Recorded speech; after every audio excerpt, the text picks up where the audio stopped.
Saludar a la ex ministra de Seguridad y Defensa de la Nación. También, bueno, tiene una larga trayectoria en la política argentina. Me refiero a Nilda Garré, a quien saludamos, le decimos muy buen día. Nilda, ¿cómo va eso? ¿Qué tal? ¿Cómo están? Bien, muy bien. Aquí Roberto Caballero de la Radio de las Madres, y la primera consulta tiene que ver con esta noticia que dice que en función de algunos decretos el gobierno de Milei, en el caso lo dijo el ministro Petri, el ministro de Defensa, va a autorizar a las Fuerzas Armadas a practicar detenciones, ¿sí? Cuando cometan delitos infragantes en la frontera norte. Eso es lo que ha trascendido. Primera opinión, Nilda, en relación a este tema. Bueno, es un anuncio de una medida absolutamente ilegal, si es que se tomó, porque la verdad que no tenemos claro si es una resolución, si decreto no, porque no lo ha firmado Milei, es que debe ser una resolución del ministro Petri, que incluso estableció reglas de empeñamiento, lo que se llama, que son las instrucciones que tienen que tendrían las Fuerzas Armadas que actuaran en estos operativos para proceder en las distintas situaciones, y en las que se habla de que podrían detener, pueden ir armados en todas esas recorridas que hagan, y en los operativos que organicen. Eso es absolutamente ilegal, porque la ley de defensa y la ley de seguridad establecen especialmente que eso no lo pueden hacer las Fuerzas Armadas. Es decir, acá tuvimos una larga discusión cuando se recuperó la democracia sobre el rol de las Fuerzas Armadas. Unas Fuerzas Armadas que habían interrumpido el orden constitucional en el 30, en el 55, en el 62, en el 66, y bueno, la más dramática de toda esta serie en el 76, ¿no? Sí. Que tenemos suficiente experiencia de qué pasa cuando las Fuerzas Armadas se ponen a hacer seguridad interna, como hicieron esos años, que buscaban comunistas y zurdos y extremistas abajo de las piedras, y estaban realmente haciendo control poblacional permanentemente. Bueno, se produjo un desastre terrorífico como el que sufrimos en la última dictadura, en todas, ¿no? Pero bueno, la última fue ya terrorífica en serio. Y además, otra consecuencia muy grave. En ese momento fuimos a la guerra de Malvinas también. Uh-huh. Ahí se mostró una gran desprofesionalización de las Fuerzas Armadas. Más allá del heroísmo concreto de la gente que dio su vida, y oficiales, suboficiales y soldados que murieron en esa, defendiendo los derechos argentinos sobre las islas, pero también hubo enormes errores profesionales, es decir, hubo fallas de planeamiento, fallas de logística, no estaba prevista una forma de reaccionar y de actuar en el caso de que no fuera un paseo como ellos creían, que finalmente se iba a negociar diplomáticamente, qué sé yo, una solución a través de Estados Unidos, sino que vino la flota inglesa, ¿no? Uh-huh. Y bueno, no estaba previsto eso en los planes, por eso hubo ciertos grados de improvisación, mal aprovisionamiento, no tenían bien previsto el aprovisionamiento, que duró más días de los que ellos suponían. Es decir, desde el informe Rattenbach, que es el que preside general Rattenbach con otros generales, y hacen un informe meduloso, es terminante en cuanto a la mala actuación profesional. ¿Por qué? Porque no se habían estado entrenando en lo que era su misión. Claro. Lo que habían estado haciendo era haciendo de policías internos, digamos, ¿no? Uh-huh, entonces, es decir, que la participación de tareas que no son las propias también los lleva a un descuido de la misión propia, ¿no? Hilda, ¿hay alguna relación entre esta resolución y la actividad casi policial que le quieren dar a las Fuerzas Armadas, o que por lo menos enuncian, ¿no?, y la visita del jefe del Comando Sur a la Argentina? ¿Hay algún tipo de relación o simplemente van paralelas las dos noticias? No, sí, no es una relación, digamos, directa, pero evidentemente hay relación, porque toda esta idea de que las Fuerzas Armadas actúen ya como guardias nacionales y no como Fuerzas Armadas es un interés de los Estados Unidos, que las quieren dedicadas, primero era la lucha contra el comunismo, en la época de la Guerra Fría, y después, bueno, fueron cambiando las nuevas amenazas, decían, refiriéndose al narcotráfico y al terrorismo, y bueno, hoy en día, después de las penosas experiencias que dieron la actuación de las Fuerzas Armadas en narcotráfico, tanto en Colombia como en México, ya hablan en general, ¿no es cierto?, de nuevas amenazas con un sentido más amplio, porque también son contra los migrantes, contra cualquier movimientos populares, así revolucionarios, en fin, empieza a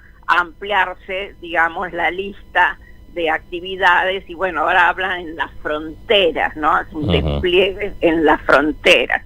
Pero, bueno, las Fuerzas Armadas son entrenadas para matar, porque en la guerra, cuando se va a la guerra, se va a matar al enemigo, o muere uno o muere el otro. También es cierto, y eso siempre es muy noble, y yo lo admiro mucho, que las Fuerzas Armadas hacen un juramento de morir para defender la soberanía de la nación.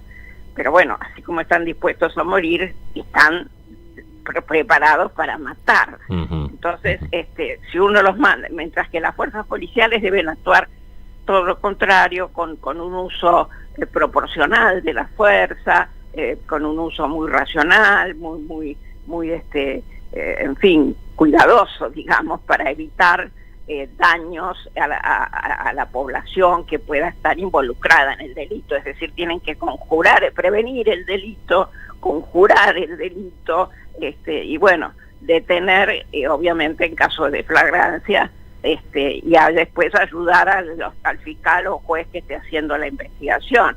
Pero es otra concepción, digamos, de cómo hacer las cosas. Entonces no sirven para la tarea policial, y encima se desprofesionalizan en lo que es la tarea esencial, que nosotros tenemos un litoral marítimo muy importante, muy estratégico, y bueno, necesitamos tener, aunque sea para la disuasión, aunque no vamos a resolver el tema de Malvinas por la vía armada, porque bueno, así está previsto incluso en la Constitución Nacional, pero lo que tenemos es que estar sí preparados y tener una capacidad disuasiva como para decir, bueno, este territorio es nuestro, es estratégico, es la vía a la Antártida, es la vía al paso entre los dos océanos, está lleno de minerales importantes, hay aparentemente petróleo, aparentemente no, bueno, ya está comprobado en algunos lugares que hay, pero bueno,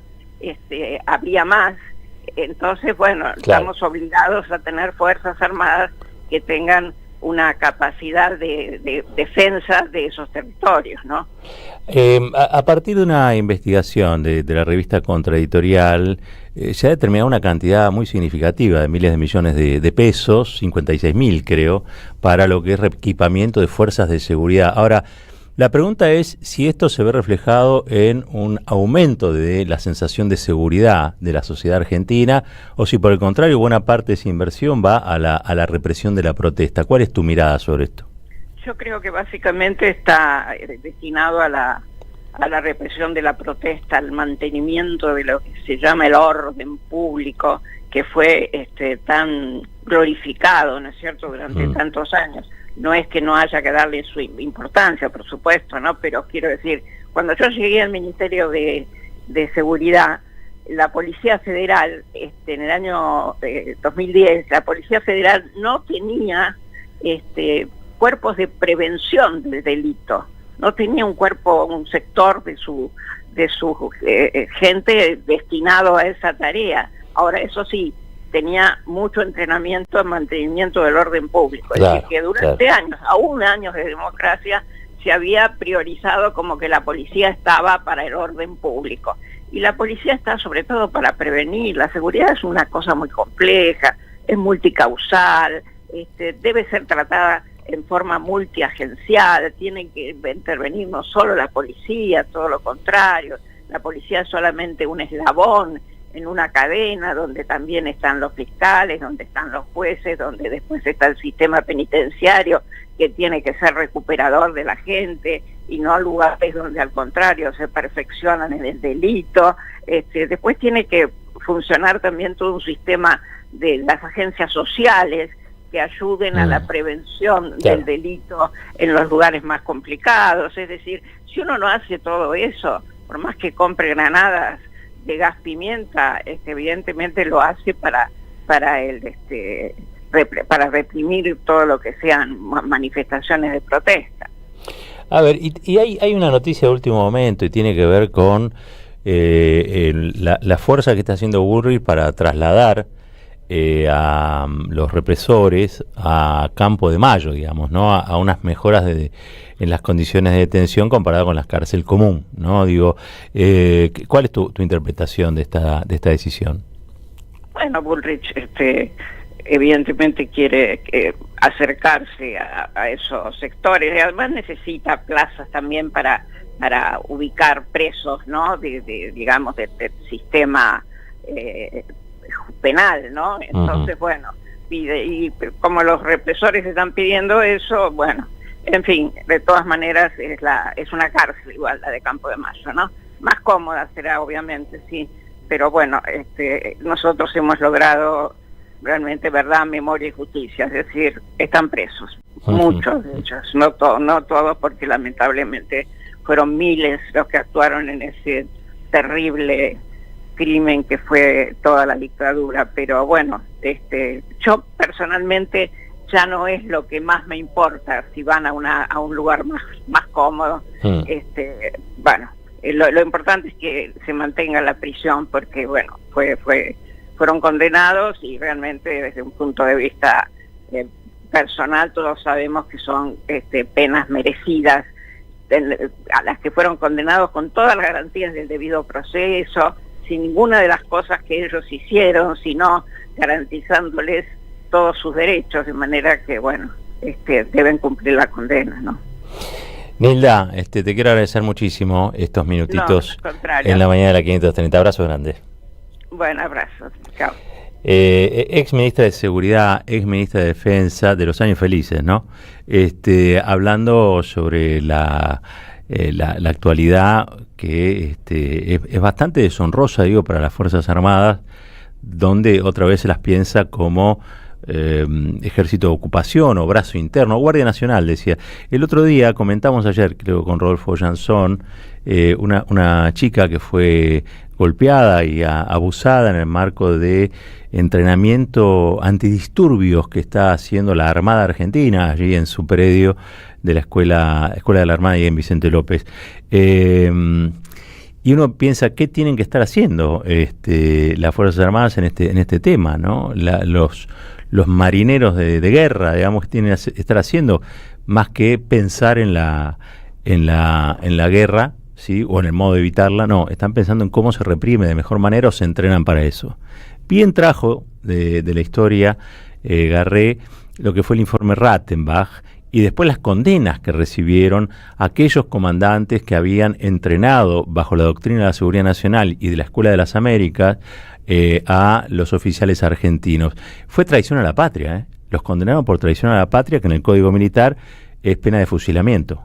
No se ejecutó porque ya estábamos en democracia, ¿sí? O estaba pronta la democracia, digo, no, pareció una barbaridad, pero quiero decir, ojo, porque cuando las Fuerzas Armadas se desvían de cuál es su objetivo, y la política o las políticas de derecha las instruyen para otras cosas, después pagamos todos los argentinos y las argentinas, pero también pagan aquellos oficiales que desviaron su camino. 26 minutos pasaron de las 8, tanda, ya regresamos.